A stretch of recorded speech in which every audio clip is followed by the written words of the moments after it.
Assalamualaikum warahmatullahi wabarakatuh.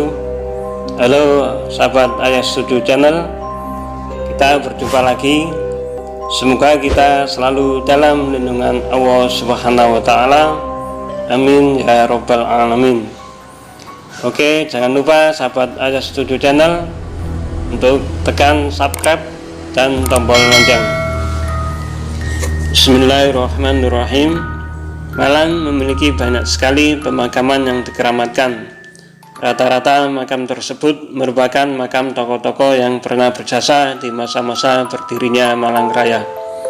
Sebagai bentuk penghormatan, banyak peziarah berdatangan, bahkan di hari tertentu para peziarah memanjatkan doa-doa khusus mengharapkan keberkahan di makam tersebut. Oke, makam-makam siapa saja itu yang ada di Malang? Simak terus video saya, jangan lupa tekan tombol subscribe. 7 makam keramat di Malang.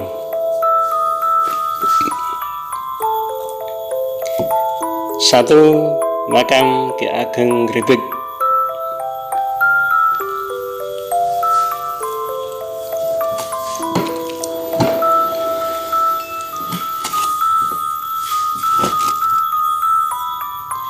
Ki Ageng Grebeg merupakan salah satu tokoh yang dipercaya sebagai salah seorang yang menjadi cikal bakal berdirinya kota Malang.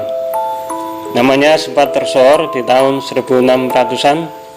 Komplek makam Ki Ageng Grebeg terletak di Jalan Ki Ageng Grebeg, Gang 2, Kelurahan Madiopuro, Kecamatan Kedung Gandang, Kota Malang.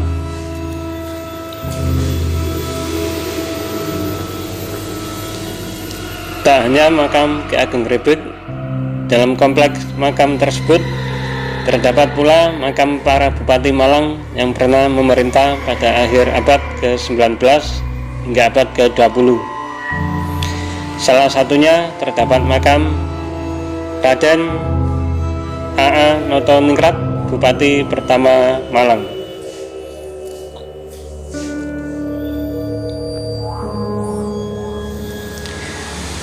Makam keramat selanjutnya yaitu 2 makam Mbah Batu.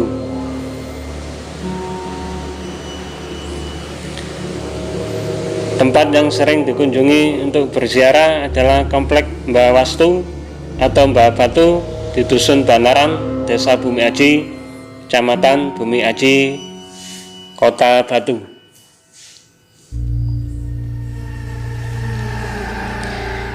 Di tempat wisata religi atau wisata ziarah Mbah Batu terdapat 4 makam, yaitu Syekh Abu Ghanaim atau Pangeran Rojoyo, Dewi Mutmainah, Dewi Gondro Asmoro atau Batu, dan Kiai Naim. Beliau berempat adalah tokoh penyebar agama Islam di daerah Batu pada periode tahun yang sama.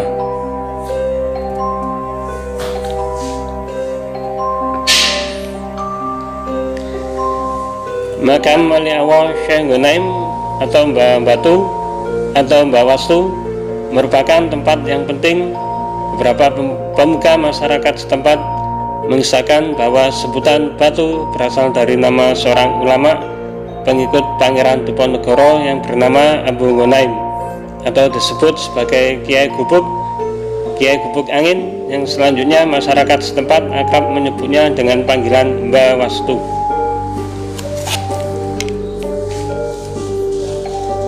Makam keramat yang ketiga yaitu makam Mbah Reso.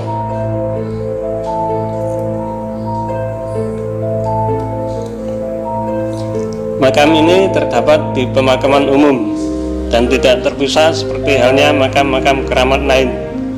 Makam tersebut adalah makam Mbah Reso, seorang tokoh masyarakat Desa Jenggolo, Kecamatan Kepanjen. Mbah Reso merupakan sesepuh dan juga tokoh penting di Desa Jenggolo.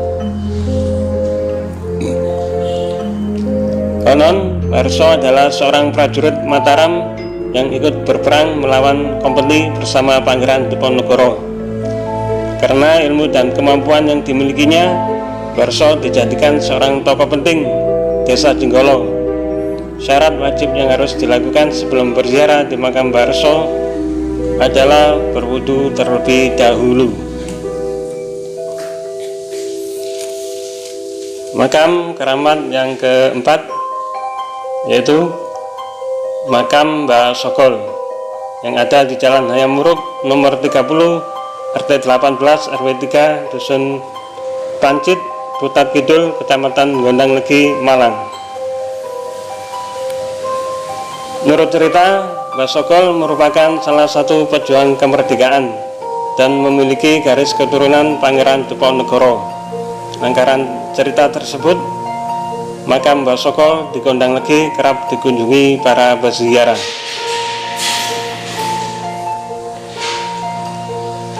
Cerita yang beredar secara turun-temurun mengungkapkan bahwa Mbah Sokol memiliki keahlian khusus saat memasak.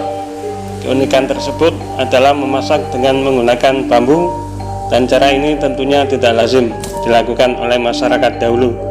Setelah wafat pada tahun 1919, Mbah Sokol dimakamkan di Gondang Legi, Kabupaten Malang, dan hingga kini makamnya merupakan salah satu tempat wisata ziarah yang diminati masyarakat.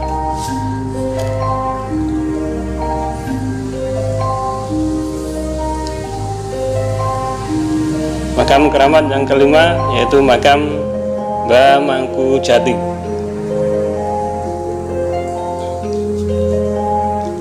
Terletak di Desa Pakis Kembar, Kecamatan Pakis, Kabupaten Malang.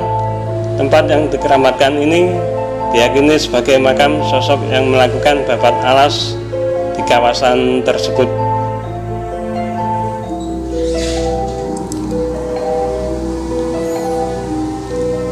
Mbah Mangku Jati juga dikenal sebagai waliyo dengan nama Syekh Maulana Rasyidul Ibad Al-Majafiyah alias Parto Wirjo. Bukan cuma membabat alas atau membuka lahan, orang yang dipercaya merupakan salah seorang putra mahkota Kerajaan Majapahit. Itu juga menyebarkan agama Islam di daerah setempat. Pengikutnya pun banyak, tak cuma berasal dari daerah Pakis, melainkan daerah sekitarnya.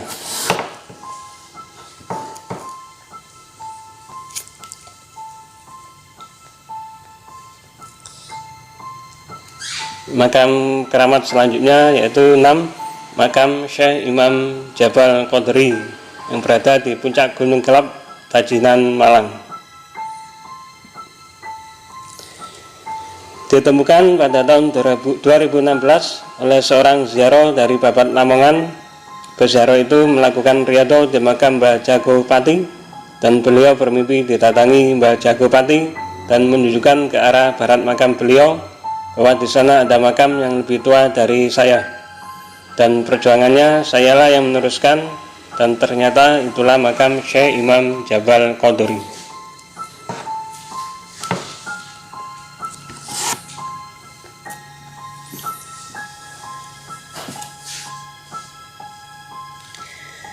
Menurut cerita bahwa asal mula kedatangan Syekh Imam Jabal Qodri bermula dari Syekh Subakir telah berhasil menaklukkan makhluk halus di tanah Jawa. Kemudian Syekh Subakir kembali lagi ke asalnya dan mengajak Syekh Jumadil Kubro dan Syekh Imam Jabal Qodri untuk ikut berjuang menyebarkan agama Islam di Indonesia. Makam keramat yang selanjutnya yaitu ke-7, makam Pesarean Gunung Kawi.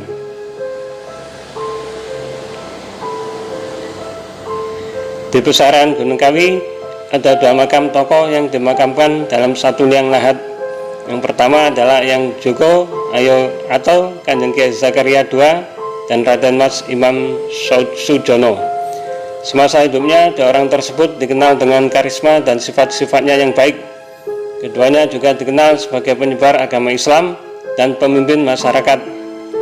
2 orang tersebut sebagai pengikut Pangeran Diponegoro dalam perang melawan Belanda tahun 1825 sampai 1830. Kiai Kanjeng Kiai Zakaria II atau Mbah Joko adalah ulama terkenal dari Mataram, Martapura. Sedangkan Mas Imam Sujono adalah bangsawan yang menjadi senopati atau panglima perang dari Keraton Yogyakarta.